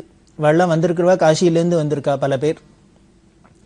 இந்த வியாச சாந்தாலீஸ்வரர் அப்படிங்கிற ஒரு கோவில், அதோட புராணம் என்ன, ஸ்தல புராணம் என்ன அப்படின்னா, வியாசாச்சாரியர்கள் காசியில் இருந்தார். காசியில் இருக்கிறதே விஷ்ணு சஹஸ்ரநாமத்துக்கு தொகுத்தர், இன்னும் பல விஷயங்கள்லாம் பண்ணிட்டு என்ன பண்ணினார், அந்த விஷ்ணு சஹஸ்ரநாமத்தில் ஒன்று வருது, அச்சுதானந்த கோவிந்த நாமோச்சாரண பேஷத நசந்தி சகலாரோகாத் சத்தியம் சத்தியம் வதாமியம் அப்படி எல்லாம் சொல்றது இல்லையா. அதில் ஒன்று வருது, வேதாசாஸ்திரம் பரம் நாஸ்தி நதெய்வம் கேசவாத் பரம் அப்படின்னு சொல்றது. என்ன பண்ண, உத்திருச்ச புஜமுச்சதே அப்படின்னு சொல்றது, கையை தூக்கிண்டு சொன்னாராம். வேதசாஸ்திரத்துக்கு மீறின பிரமாணம் எதுவும் கிடையாது, கேசவனுக்கு மிஞ்சின தெய்வம் கிடையாது அப்படின்னு கையை வசத்தி சத்தியம் பண்ணினர் வியாசர். இதை பார்த்துட்டார் நந்திகேஸ்வரர். நந்திகேஸ்வரருக்கு ரொம்ப வருத்தமாக எடுத்து கோபம் வந்துடுத்து. காசிங்கிறது விஸ்வேஸ்வர க்ஷேத்திரம், பரமேசிவ க்ஷேத்திரம். அந்த சிவக்ஷேத்திரத்தில் இருந்துட்டு இவர் தைரியமாக கையை ஒசத்தி கேசவனுக்கு அந்நியில் பரம் கிடையாது, கேசவனை விட்டால் வேற தெய்வம் கிடையாதுன்னு ஒரு சத்திய பிரமாணம் பண்ணுறாரு அப்படின்ட்டு அவருக்கு கோபம் வந்துடுத்தோம். அதனால என்ன பண்ணினார், காசியிலே நின்றுட்டு இப்படி பரமேஸ்வரனை அவமதிக்கிறாப்புல நீ இப்படி சொன்னதுனால உமக்கு தூக்கின கை தூக்கினபடியே இருக்கட்டும் அப்படின்னு சாபம் கொடுத்துட்டார். சாபம் கொடுத்ததோடு இல்லை, இது சிவக்ஷேத்திரம், இனிமேல் நீ காசிக்குள்ளே வரப்படாது அப்படின்னு ஆணை பண்ணிட்டார். அதனாலேயே காசிக்கு அக்கறையில் பார்த்தா கங்கை கரையில் அந்த பக்கத்தில் வியாச காசி அப்படின்பா, வியாசர் அங்கே இருந்தார் அப்படின்னு சொல்லுவா. இது மாதிரி ஸ்தல புராணம் இது அங்கே நடந்தது. இது ரொம்ப வருத்தமாக இருந்தது வியாசாச்சாரியாளுக்கு. அப்புறம்தான் அவர் ஃபீல் பண்ணினார், நாமளே இப்படி ஏதோ விஷ்ணு வேற சிவன் வேறங்கிறாப்புல நாம் ஒரு பாவம் எல்லாருக்கும் வராப்பில் நாம் நடந்துட்டுமே அப்படின்னு வியாசாச்சாரியாளுக்கு ரொம்ப மனசு தாபமாக இருந்தது. அதனால் என்ன பண்ணினார், வருத்தப்பட்டுன்னு நந்திகேஸ்வரர்கிட்ட சொன்னார், இது மாதிரி சொல்லிவிட்டேள், எனக்கு சாபம் கொடுத்துட்டேள், என் கையும் தூக்கினதா இப்போ எடுத்து தப்பு தான், நானே ஹரிகர பேதம் வராப்பில் எதுவும் சொல்லியிருக்கப்படாது, இப்படி தெரிஞ்சோ என்னோட உற்சாகத்தில் சொல்லிட்டேன், அதனால எனக்கு சாப விமோச்சனம் வேணும், நான் என்ன பண்ணுறது அப்படின்னு கேட்க உடனே நந்திகேஸ்வரர் சொன்னார், விஷ்ணு க்ஷேத்திரத்தில் போய் சிவனை குறித்து தபஸ் பண்ணி பரமேஸ்வரன் அனுகிரகத்தினால உம்ம கை சரியாகட்டும் அப்படின்னு சொல்ல, எங்கே போகிறது அப்படின்னர், காஞ்சிபுரத்துக்கு போங்கோ அப்படின்னர். காஞ்சிபுரம் அங்கே வந்து தபஸ் பண்ண சொன்னார். இந்த காஞ்சிபுரத்துலேயும் சிவகாஞ்சி விஷ்ணு காஞ்சி அப்படின்லாம் இருக்கிறாப்புல இந்த வரதராஜர் கோவில் அதை சுற்றி இருக்கிறதுக்கெல்லாம் பேர் விஷ்ணு காஞ்சி அப்படின்னு பேர். விஷ்ணு க்ஷேத்திரம் காஞ்சிபுரம் ஒன்று தான். சிவனுக்கும் உகர்ந்த க்ஷேத்திரம், பஞ்சலிங்க க்ஷேத்திரத்தில் பிருத்திவி க்ஷேத்திரம் அப்படின்னு சொல்லக்கூடிய ஏகாம்பரேஸ்வர் பரமேஸ்வரனுக்கு ரொம்ப தலையாய க்ஷேத்திரம். விஷ்ணுவுக்கு வரதராஜர் அப்படின்னு வைஷ்ணவத்தில் பெருமாள் கோவில் அப்படின்னாலே காஞ்சிபுரம் தான் அப்படிங்கிறாப்புல விஷ்ணு காஞ்சின்னு வரதராஜர் இருக்கிற க்ஷேத்திரம். அம்பாளுக்கு சாக்தர்களுக்கெல்லாம் ராஜராஜேஸ்வரியா இருக்கிற காமாட்சி இருக்கிற க்ஷேத்திரம். முருகனுக்குன்னு குமரக்கோட்டம் இருக்கு. க்ஷேத்திரமே துண்டீர மண்டலம் அப்படின்னு சொல்லக்கூடிய கணபதி க்ஷேத்திரம். இப்படி எல்லா தேவதைகளுக்கும் உகந்தது இந்த காஞ்சிபுரம். அதில் இந்த விஷ்ணு காஞ்சியில் வந்து வரதராஜ க்ஷேத்திரத்தை எல்லைக்குள்ள வியாசர் தபஸ் பண்ணி பரமேஸ்வரனை குறித்து தபஸ் பண்ண பரமேஸ்வரன் பிரத்யக்ஷமாயி அவரோட அந்த சாபத்தை போக்கினார். அதுக்கப்புறம் கையை கீழே இறங்கித்து இங்கே தான் வந்து வியாசருக்கு மனசு சாந்தி அடைஞ்சுது. ஏன்னா அங்கே ஏதோ காசியில் சொல்லது போக இப்படி நந்திகேஸ்வர சாபத்துக்கு ஆளாக மனசு ரொம்ப தாபப்பட்டிருக்கும் இல்லையோ, தவிச்சுது. அதனால இங்கே அந்த சாபத்தை போக்கிக்கிறதுக்கு காசியிலே முடியல. காசியில் சாபத்தை வாங்கிட்டார். காசியில் மனசு திருப்தி அடையலை, சாந்தம் அடையலை.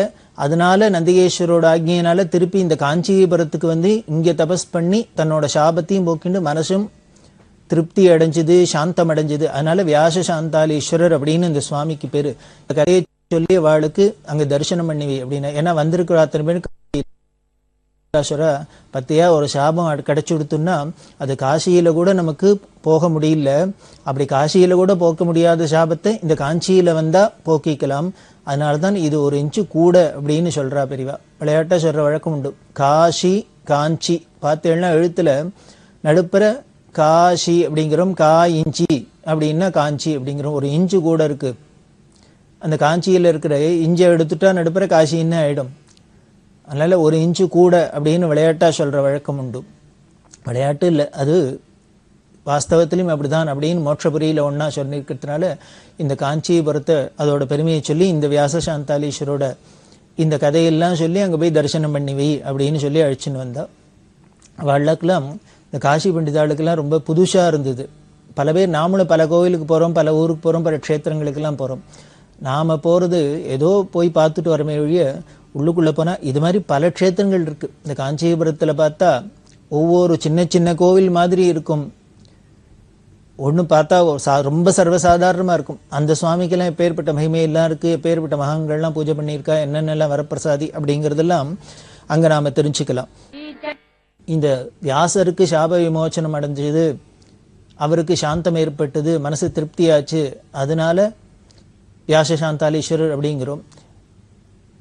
காசியில் அவர் என்ன சொன்னார், கேசவனுக்கு மேலே கிடையாது, விஷ்ணுக்கு மிஞ்சின பரம் கிடையாது அப்படின்னு சொல்லிட்டு தானே இவர் சாபத்தை வாங்கிட்டார். அந்த விஷ்ணுக்கே எப்படி சாபம் ஏற்பட்டது, அந்த சாபம் போகப்பட்டது இந்த காஞ்சிபுரத்தில் அப்படிங்கிறது அதுக்கும் ஒரு புராணம் இருக்குது, அங்கே ஒரு ஸ்தலம் இருக்குது. காஞ்சிபுரத்தில் காமாட்சியோட தெற்கு வீதியில் பார்த்தீங்கன்னா, தெற்கு மாட வீதியில் அதுதான் பெரிய வீதி. அதில் ராமாஸ்கேஃப் அப்படின்னு அதுக்கு பக்கத்தில் 4 கட்டடம் தள்ளினாக்க ஒரு விறகு தொட்டி. அந்த விறகு தொட்டிக்கு உள்ளுக்குள்ளே ஒரு கோவில். அந்த சுவாமிக்கு பேர் ஹரிஷாப பயஹரேஸ்வரர் அப்படின்னு பேர். என்ன புதுசாக இருக்குது ஹரிஷாப பயஹரேஸ்வரர் அப்படின்னா, அதுக்கு அந்த புராணம் சொல்கிறது, விஷ்ணுவுக்கு பிருகுங்கிற மகரிஷினால சாபம் கிடைச்சது, ஏற்பட்டது. அதாவது விஷ்ணுக்கு இது எதனால சாபம் வந்தது அப்படின்னா, தேவர்களுக்கும் அசுரர்களுக்கும் அப்பப்போ யுத்தம் நடந்துகிட்டே இருக்கும். அப்படி இருக்கிறதே ஒரு சமயம் தேவர்களோட கை ஓங்கி இருக்கும், ஒரு சமயம் அசுரர்களோட கை ஓங்கி இருக்கும். இது மாறி மாறி தான் இருக்கும் எப்பொழுதுமே. அது மாதிரி தேவர்கள் கை ஓங்கி இருந்தது, அசுரர்களுக்கு ரொம்ப பலகீனமாக போயிட்டா. அவளால் இனிமேல் போர் புரிய முடியாது அப்படிங்கிறதுன்னு ஓடி ஒளிஞ்சுட்டா எல்லாரும். இவாளோ தேவதைகள் எங்கே போனாலும் துரத்தின்னு வந்துடுவா, இவாளை அடிப்பா. அப்படி இருக்கிறதே என்ன பண்ணார், பிருகுவோட ஆசிரமத்துக்கு போய், அப்போ பிருகு இல்லை, அவரோட மனைவி இருந்தா, பிருகுவோட பத்னி இருந்தா. அங்கே போய் இவாளெல்லாம் சரணம்னு விழுந்தா. எங்களை இவாளெல்லாம் துரத்தின்னு வரா, எங்களை சம்ஹாரம் பண்ணிடுவா போல இருக்கு, அதனால நீங்கள் தான் காப்பாற்றணும் அப்படின்னு. ஸ்திரீ இல்லையோ பாவம், எல்லாரும் வந்து விழறதே, சரி எல்லாருங்கோ நான் பார்த்துக்கிறேன் அப்படின்ட்டு எல்லாரும் உள்ளே போங்கோ அப்படின்னு விட்டா. தன்னோட ஆசிரமத்துக்குள்ளே எல்லா அசுரர்களையும் அனுப்பிச்சுட்டா. இந்த அம்மா வாசல்லையே நின்றுருக்கா. இப்போ இந்திராதி தேவதைகள்லாம் வந்தா. அவள் என்ன பண்ணிட்டா, இவாளை காணும் அப்படின்னு இங்கே ரிஷியோட ஆசிரமத்தில் இவள் ஒளிஞ்சுன்னுக்கான்னு தெரிஞ்சோன்னு, நாம போனால் ஏதானும் ஆயிட போகிறதேன்னு விஷ்ணுகிட்ட போய் சொன்னா. இவாளெல்லாம் போய் அங்கே ஒளிஞ்சுன்னு இருக்கா, ஒரு ரிஷியோட ஆசிரமத்திலேயே அசுரர்கள்லாம் போய் ஒளிஞ்சுன்னு இருக்கா. அதனால் எப்படி தீர்த்து கட்டுறதுன்னு புரியல, நீங்கள் தான் வந்து ஹெல்ப் பண்ணணும் அப்படின்னு விஷ்ணு என்ன பண்ணார், தன்னோட சக்கராயுதத்தின் வந்து இவாளை அசுரர்களை சம்ஹாரம் பண்ணணும். அப்போ வாசலில் இந்த அம்மா இருக்கிறா. உள்ளுக்குள்ளே போய் சம்ஹாரம் பண்ணணும்னா இந்த அம்மா தடுக்கிறா. எங்கிட்ட சரணம்னு வந்துட்டா, எங்கிட்ட கதின்னு வந்துட்டா, நான் அவளை ஒன்றும் பண்ணுறதுக்கு அலோவ் பண்ண மாட்டேன், என்னை மீறி நீ உள்ளுக்குள்ளே போய் அவளை சம்ஹாரம் பண்ணப்படாது அப்படின்னா. அப்போ விஷ்ணு கோவம் வந்துடுத்து. என்ன பண்ணின்னு இந்த சக்கராயுதத்தை இந்த அம்மா மேலே ஏவிட்டார். அந்த பிருகுவோட பத்னியோட தலை அருந்து விழுந்துடுத்து. இந்த சமயத்தில் பிருகு மகரிஷி வந்துட்டார். வந்தால் அவருக்கு ரொம்ப கோபம் வந்துடுத்து. விஷ்ணு மேலே கோபம் வந்தது. ஏன் அப்படின்னா, பத்னியை கொன்னுட்டார், ஒரு ஸ்திரீன்னு கூட பார்க்காத கொன்னுட்டார். மூணாவது தன்னோட மாமியார், ஏன்னா இந்த பிருகுவுக்கு பத்னியா, இந்த பிருகுவுக்கும் பிருகு பத்னிக்கும் தானே குழந்தையா மகாலட்சுமி வந்ததுனாலே பார்கவி அப்படின்லாம் பேர் இருக்கு. அதனால மாமியாருங்கிற ஒரு முறையும் இருக்கு, ஸ்திரீயாவும் இருக்கா. அவ என்ன சொன்னா, தங்கிட்ட அபயம்னு வந்தவாளை காப்பாத்துறேன்னு தான் சொன்னா. அதனால அவளையும் தீர்த்து கட்டிட்டதுனால என்ன பண்ணார், இவர் சாபம் கொடுத்தார். நான் இப்போ உனக்கு சாபம் கொடுக்குறேன், நீ பூலோகத்தில் போய் 10 தரம் மனுஷனா, நீ பூலோகத்தில் போய் பிறக்க கடவுது அப்படின்னு இவர் சாபம் கொடுத்துட்டார். இதை வாங்கின்னுட்டார் விஷ்ணு. ஏன்னா எப்பொழுதுமே ரிஷிகள் கொடுத்த சாபத்தை யாராக இருந்தாலும் ஏற்றுன்னு தான் ஆகணும். இப்படி விஷ்ணுவை போய் பூலோகத்தில் பிறக்க முடியுமா, 10 தரம் பிறக்க முடியுமா சாபம் கொடுத்துட்டார் பிருகுங்கிற மகர்ஷி. இது விஷ்ணுவுக்கு ரொம்ப மனசு தாப்பமாக இருந்தது. ஒரு ஸ்திரீஹத்தியும் ஆயிடுத்து, இது மாதிரி ஒரு சாபத்துக்கும் ஆளாயிட்டமேனு. அப்படி என்ன பண்ணலாம், எப்படி இந்த சாபத்தை போக்கிக்கிறது, இந்த பாபத்திலேருந்து விலகிறது அப்படிங்கிறது என்ன பண்ணார், தபஸ் பண்ண ஆரம்பிச்சார். அப்போ தான் இந்த காஞ்சிபுரம்ங்கிற இடத்துல வந்து மகாக்ஷேத்திரமான காஞ்சிபுரத்தில் வந்து பரமேஸ்வரனை குறித்து தபஸ் பண்ணி தன்னோட சாப விமோச்சனத்தை கேட்கறதே பரமேஸ்வரன் பிரத்யக்ஷமாகி, கவலைப்படாத, ஒரு மகரிஷி சாபம் கொடுத்துருக்கு. சாபமாக இருந்தால் கூட இதுவும் உலகத்துக்கு நல்லதுக்காக தான் இருக்கும். ஏன்னா ரிஷிகள்லாம் எது பண்ணினாலும் ஒரு நல்ல காரியத்தை உத்தேசித்து தான் பண்ணுவா. அவர் என்ன பண்ணார், 10 தரம் பிறக்கணும் அப்படின்னு சொன்னார். பரவாயில்ல அப்படின்ட்டு தசாவதாரம் பண்ணி, அப்போ நீ இந்த ராட்சசாலாம் நீ வதம் பண்ணிக்கலாம், எல்லாம் பண்ணிக்கலாம், அதனால் கவலைப்பட வேண்டாம், அவர் கொடுத்த சாபமே உனக்கு ஒரு பெரிய பூஷணமாக ஆகட்டும், உனக்கு பெரிய அனுகிரகம் ஆகட்டும், தசாவதாரம் பண்ணுறது அப்படின்னு சொல்லி அவரை சமாதானப்படுத்துறதுனால விஷ்ணுவுக்கு ரொம்ப சந்தோஷம் ஏற்பட்டது. அப்படி விஷ்ணு பூஜை பண்ணின சுவாமிக்கு பேர் தான் ஹரிஷாப பயஹரேஸ்வரர் அப்படின்னு பேர். விஷ்ணுவோட சாபத்தில் ஏற்பட்ட பயத்தை போக்கினவர் அப்படிங்கிறதுனால ஹரிஷாப பயஹரேஸ்வரர் அப்படின்னு சொல்லப்படுற வழக்கம். இப்படி நம்ம புறத்தை பார்த்தா பிரம்மாவோட சிரசை கொய்து விட்டார் அப்படிங்கிறதுனால அந்த பிரம்மஹத்தி தோஷம் போகிறதுக்காக விஷ்ணுவை பூஜை பண்ணினார் அப்படின்னு திருக்கண்டியூர் அப்படிங்கிற க்ஷேத்திரத்தெல்லாம் ஸ்தல புராணம் சொல்றது. பரமேஸ்வரன் விஷ்ணுவை குறித்து பூஜை பண்ணி தன்னோட சாபத்தை போக்கினார் அப்படின்னு. இங்கே என்னடான்னா விஷ்ணு தன்னோட சாபத்தை போக்கிக்கிறதுக்காக பரமேஸ்வரனை பூஜை பண்ணினார் அப்படின்லாம் வருது. புராணங்களே மாதிரி பல விஷயங்கள்லாம் வருது. இதை வச்சுட்டு நாம் பார்த்தோம்னா என்ன பண்ணுறது தெரியறது அப்படின்னார். இப்போ இவர் அவரை பூஜை பண்ணி அவரோட சாபத்தை இவர் போக்குறார், இவர் அவரை பூஜை பண்ணி அவரோட சாபத்தை போக்குறேன்னா இப்போ நிஜமாவே யார் பெரியவர் அப்படிங்கலாம் நமக்கு ஒரு சந்தேகம் வரும் இல்லையா? இந்த சந்தேகம் போக்கணுங்கிறதுக்காக தான் வியாசாச்சாரியர்கள் முதலானவர்கள்லாம் இப்படிலாம் புராணங்கள்லாம் எழுதி வச்சிருக்கா. ஏன்னா நமக்கு ஒன்னையே பார்த்தாக்க ஒன்னே இதுதான் பெருசாக்கும் அப்படின்னு தோணும், இன்னொன்னையே பார்த்தா இதுதான் பெருசாக்கும்னு தோணும். அப்படி நமக்கு ஒரே மாதிரி அந்த மாதிரி பாவம் வந்துடக்கூடாது, எல்லாம் ஒண்ணுதாங்கிற பாவம் வரணும் அப்படிங்கிறதுக்காக தான் இவர் அவர்கிட்ட தோத்ததாகவும் அவர் இவர்கிட்ட தோத்ததாகவும் இவர் சாபத்தை அவர் போக்கினதாகவும் அவர் சாபத்தை இவர் போக்கினதாகவும் மாதிரி இது மாதிரி பலவிதமான கதைகள்லாம் வரப்படுறது சொல்லப்பட்டது. அப்படிதான் இங்கேயும் விஷ்ணுவோட சாபத்தையும் போக்கின ஹரிஷாப பயஹரேஸ்வரர் அப்படின்னு. இப்படி பல க்ஷேத்திரங்கள் இந்த காஞ்சிபுரத்தில் இதெல்லாம் கொண்டு போய் பெரியவா காமிக்க சொன்னா. முக்கியமானது இதெல்லாம் காமிக்க சொன்னா. அதில் இன்னொரு க்ஷேத்திரம் திருமேர்த்தளி அப்படின்னு ஒன்று, பశ్చిమాலயம் அப்படின்னு சம்ஸ்கிருதத்தில் சொல்லுவா.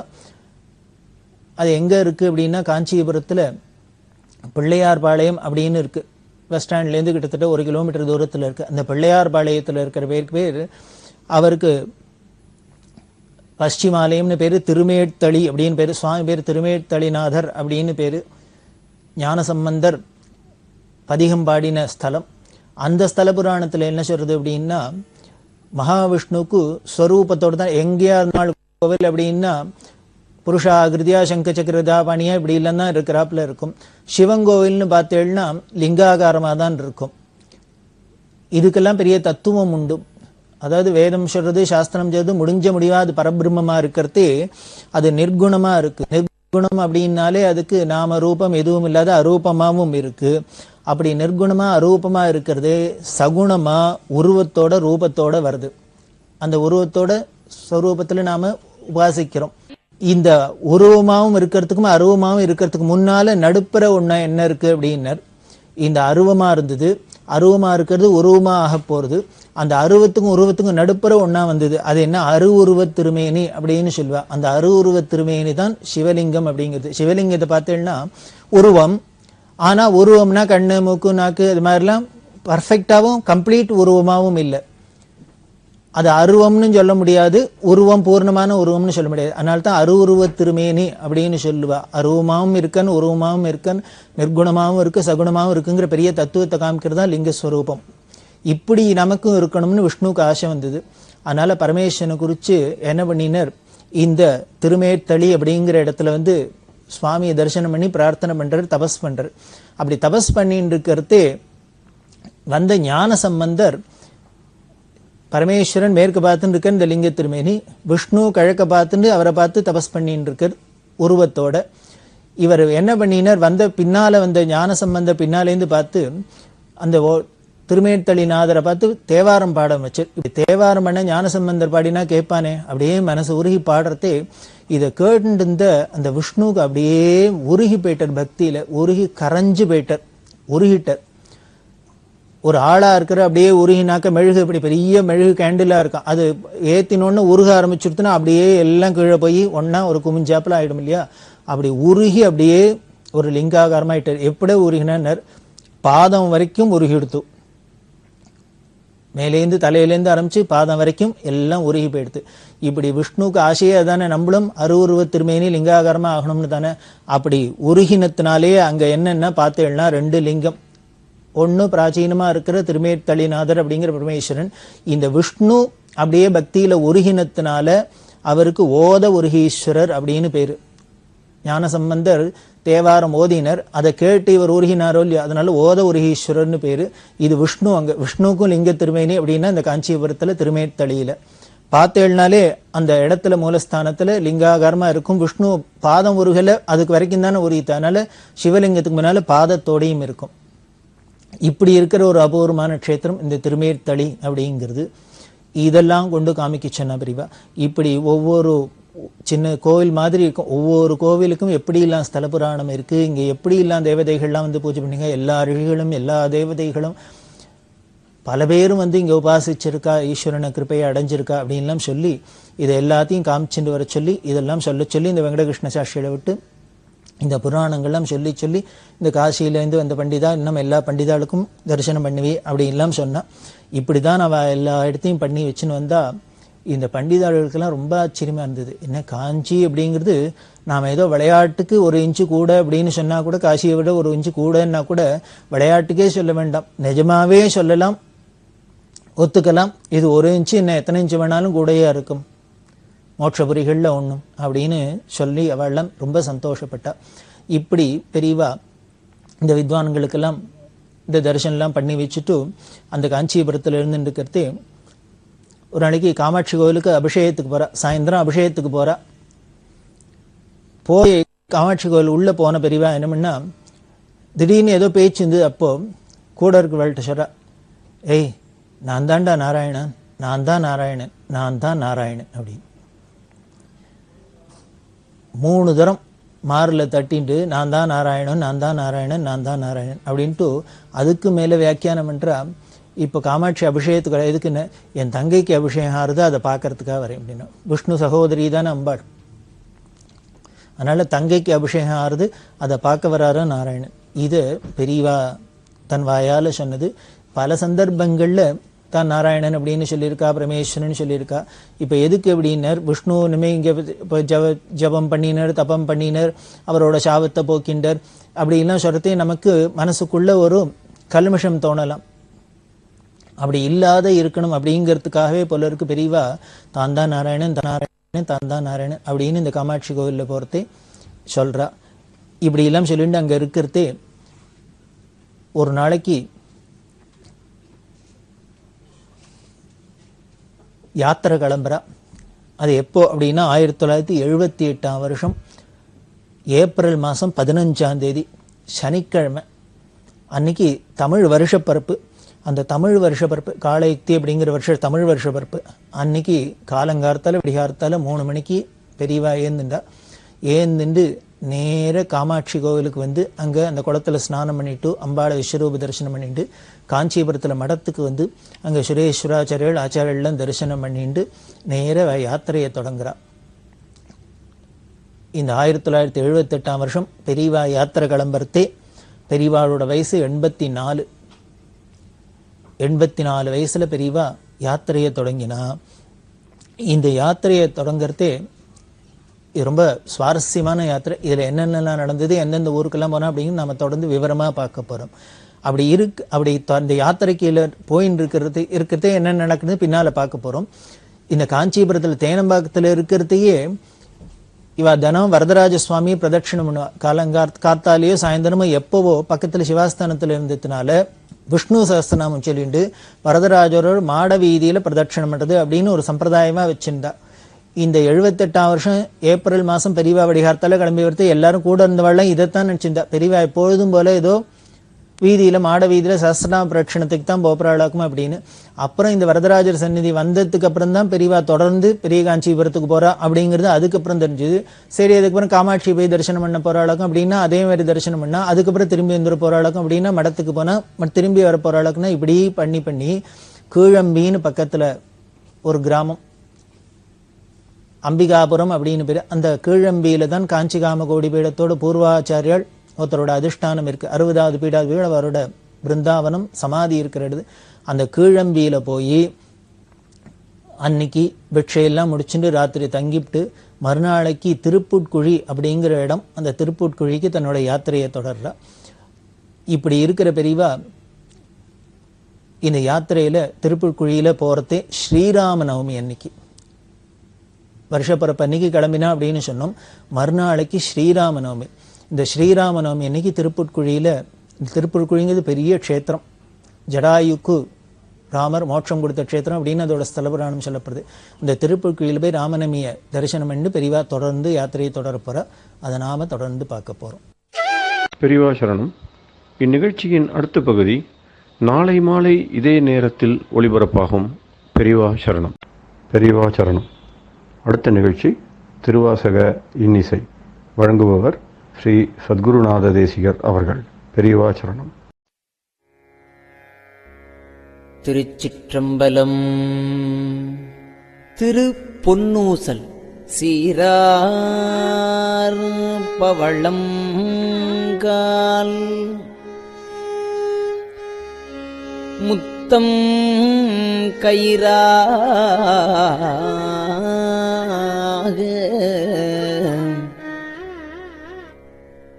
ஏறாரும் பொற்பலகை ஏறி இனிதமர்ந்து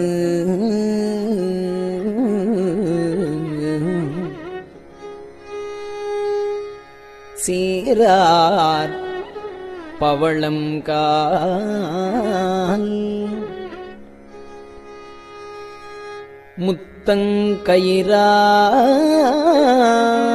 முத்தங்கயிறாக ஏறாரும் பொற்பலகை ஏறி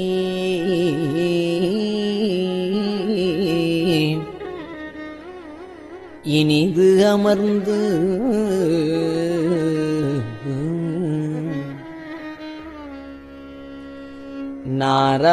நாராயணன் அறியான் நான் மலர்த்தாள்,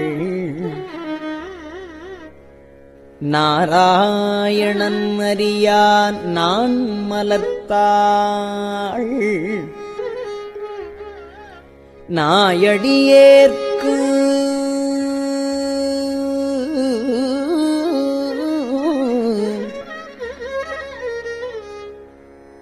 ஊராகத் தந்தருளும் உத்தர கோசமங்கை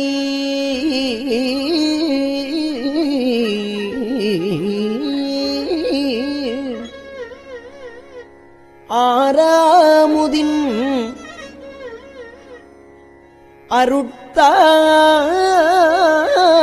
அருட்தாளினை பாடி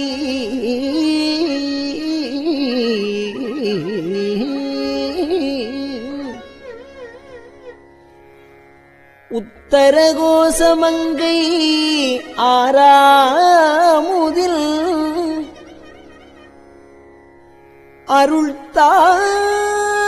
அருள்தாளினை பாடி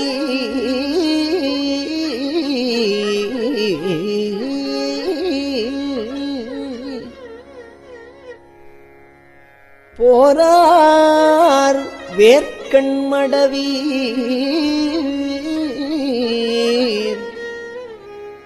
பொன்னூசல் ஆடாமோ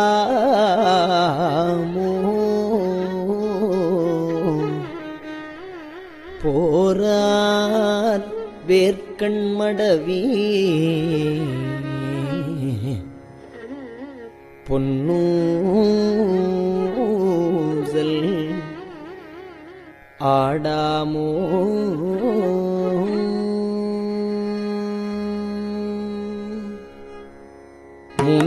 மூன்றங்கிலங்கு நயனத்தன் மூவாத பாந்தங்கு தேவர்களும் காணாமலர் அடிகள் தேன் தங்கு தித்தித்து அமுதூரி தான் தெளிந்தங்கு ஊந்தங்கு நின்றூருக்கும் உத்தர கோசமங்கை போந்தங்கு இடை மருது பாடி குலை மஞ்சை போன்றங்கு அனநடையீர் பொன்னூசலாடாமோ போன்றங்கு அனநடையீர் பொன்னூசலாடாமோ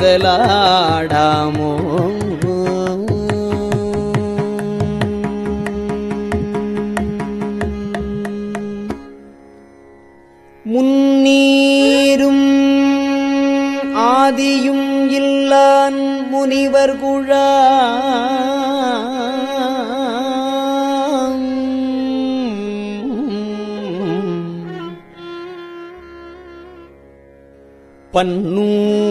பன்னூறு கோடி இமையோர்கள் தாம் நிற்ப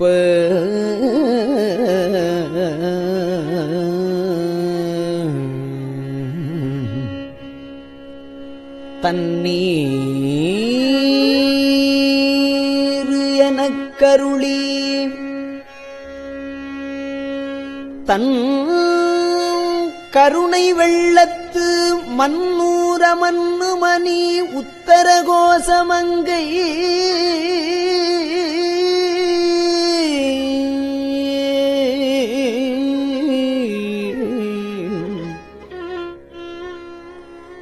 மன்னூர மன்னுமணி உத்தர கோசமங்கை மின்னேறு மாடவியன் மாளிகை பாடி மாளிகை பாடி பொன்னேறு பூங்குலையீர் பொன்னூசலாடாமோ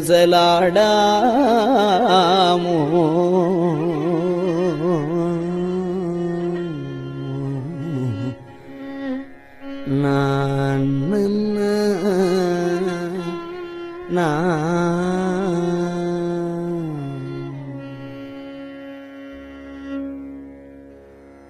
நஞ்சமரு கண்டத்தன் அண்டத்தவர் நாதன்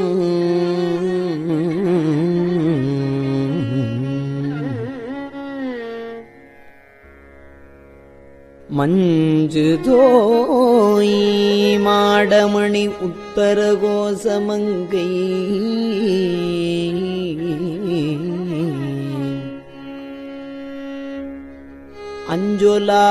அஞ்சொலாள் தன்னொடும் கூடி அடியவர்கள் நெஞ்சுளே நின்று அமுதம் ஊறி கருணை செய்து துஞ்சல் பிறப்பறுப்பான் தூய புகழ் பாடி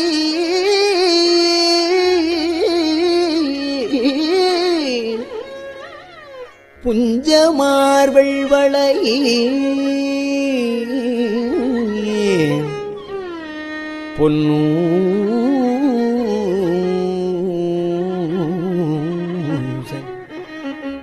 பொன்னூசல் ஆடாமோ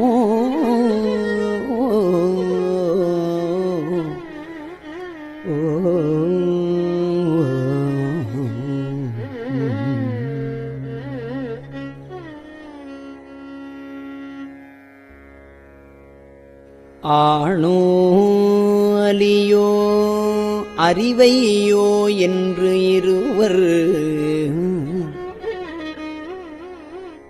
காணா கடவுள் கருணையினால் தேவர் குழாம் நாணாமே உய்ய ஆட்கொண்டு அருளி நஞ்சுதனை ஊனாக உண்டருளும் உத்தர கோசமங்கை கோணாறு பிறைச்சன்னி கூத்தன் குணம் பரவி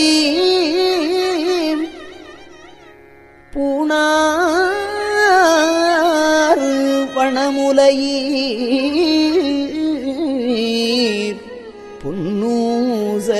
புன்னூசலாடாமோ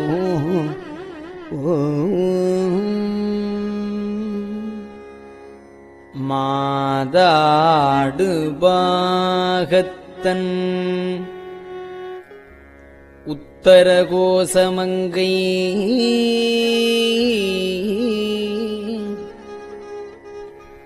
தாதாடு கொன்றை சடையான் அடியாருள்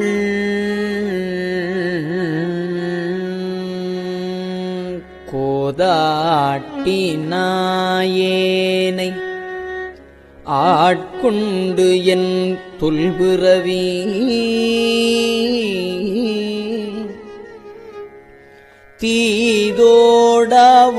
தீதோடவண்ணம் திகழ பிறப்பறுப்பான் காதாடு குண்டலங்கள் பாடி கசிந்து அன்பான்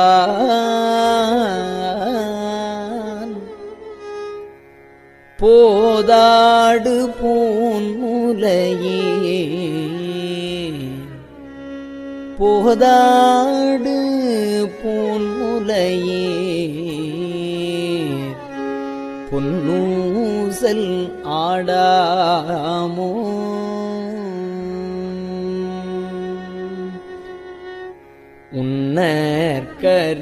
உன்னற்கரியதிரு உத்தரகோசமங்கை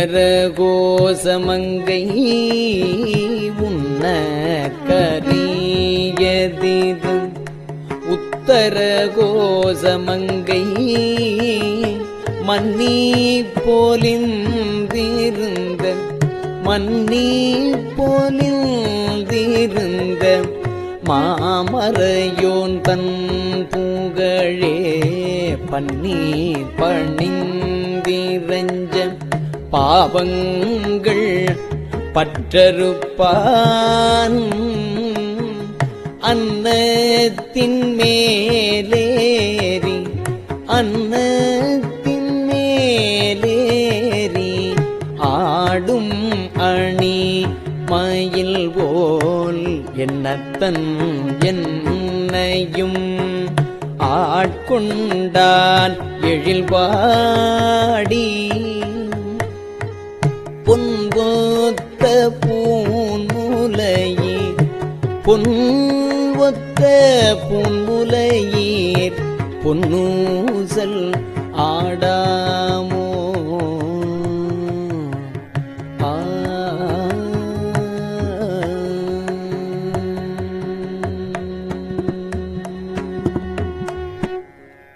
கோலவரை குடுமி வந்து குவலயத்து சால அமுதுண்டு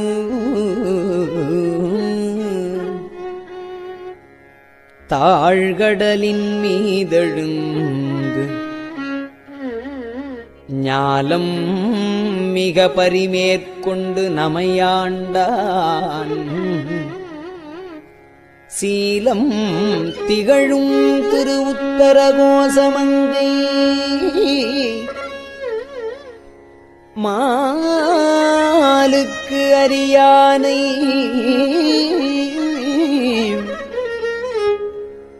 வாயார நாம் பாடி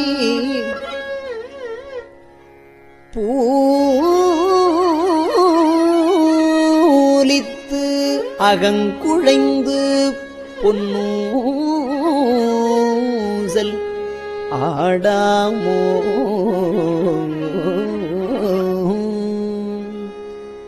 தெங்குலவு சோலை திரு உத்தர கோசமங்கை தெங்குலவு சோலை திரு உத்தர கோசமங்கை தங்குலவு சோதி தனியுருவம் வந்தருளி எங்கள் பிறப்பறுத்திட்டு எம் தரமும் ஆட்கொள்வான் பங்குலவு கோதையும் தானும் பணி கொண்ட கொங்குலவு கொன்றை சடையான் குணம் பரவி பொங்குலவு பூன்முலையேர் பொன்னூசலாடாமோ பொங்குலவு கொன்றை சடையான் குணம் பரவி பொங்குலவு பூன்முலையேர் பொன்னூசலாடாமோ பொங்குலவு பூன்முலையேர் பொன்னூசல் ஆடாமோ.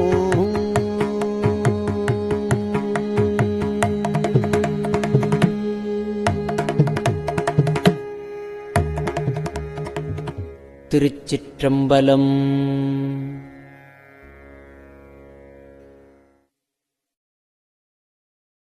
பெரியவா சரணம். இந்நிகழ்ச்சியின் அடுத்த பகுதி நாளை மாலை இதே நேரத்தில் ஒளிபரப்பாகும். பெரியவா சரணம். பெரியவா சரணம். பெரியவா வானொலியின் இன்றைய நிகழ்ச்சிகளின் நிறைவாக திருப்பொன்னூசல் வழங்குபவர் சத்குருநாத தேசிகர் அவர்கள். பெரியவா சரணம். திருச்சிற்றம்பலம். திரு பொன்னூசல்.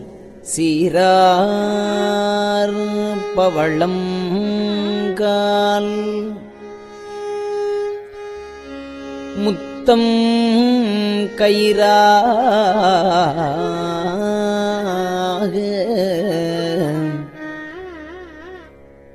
ஏறாரும் பொற்பலகை ஏறி இனிதமர்ந்து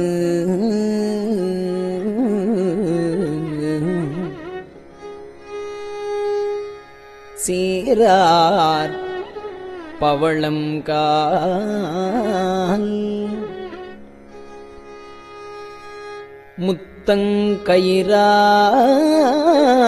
முத்தங்கயிறாக ஏறாரும் பொற்பலகை ஏறி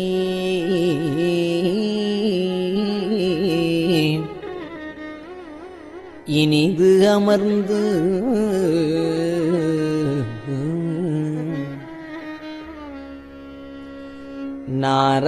நாராயணன் அறியான் நான் மலர்த்தாள் நாராயணன் அறியான் நான் மலர்த்தாள் நாயடியேற்கு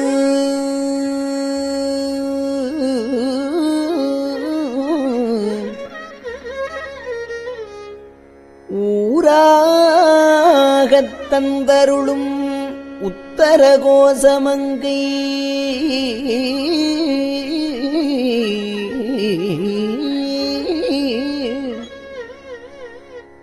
ஆராமுதின்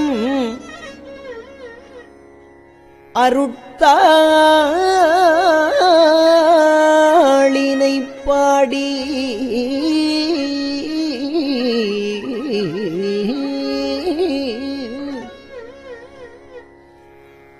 உத்தர கோசமங்கை ஆராமுதில்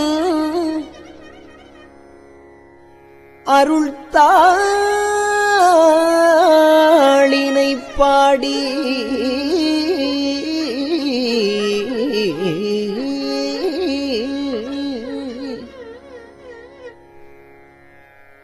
போரார் வேர்க்கண்மடவி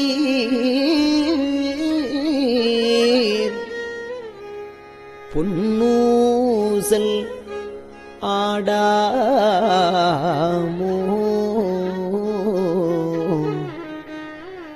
போரார் வேர்க்கண்மடவி பொன்னூசல் ஆடாமோ.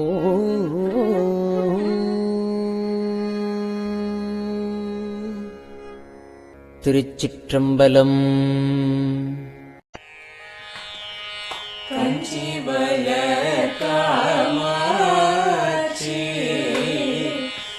குழந்தாய் சங்கரரே கஞ்சி வளர காமாட்சி கண் குழந்தாய் சங்கரரே குரு சந்திரசேகரரே உறங்கிடுவீர்களே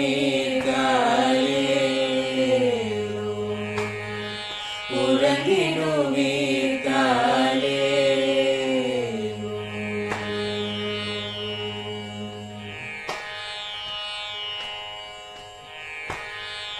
ஆதிகுரு சங்கரராய்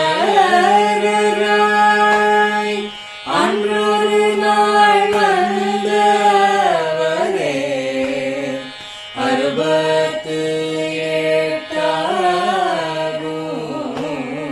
பீட்டபதி காலேலோ ஏழுலகும் பூப்பவரே காப்பவரே கடப்பவரே எல்லோர்க்கும் அருள்பவரே உறங்கிடுவீர்களே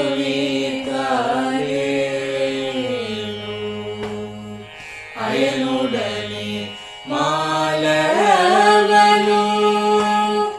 தேடிய பொற்பதத்தவரே அருமறைகள் சாற்றும் முயல் மலர்பதமே காலே முக்தி நிலை எய்திடவே சக்தி தரும் சத்குருவே முக்தி நிலை எய்திடவே சக்தி தரும் சத்குருவே நித்தமெங்கள் நாவீசையில் நித்திரை கொள்தாளே நித்தமெங்கள் நாவீசையில் நித்திரை கொள்தாளே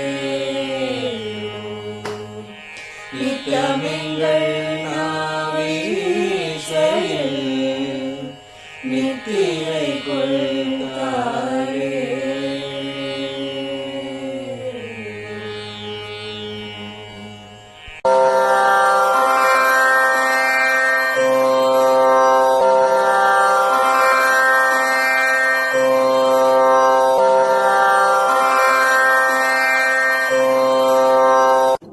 பெரியவா சரணம். பெரியவா வானொலியின் மாலை நிகழ்ச்சிகள் இத்துடன் நிறைவடைகின்றன. எமது அடுத்த ஒளிபரப்பு நாளை காலை இந்திய நேரப்படி 6 மணிக்கு துவங்கும். பெரியவா சரணம்.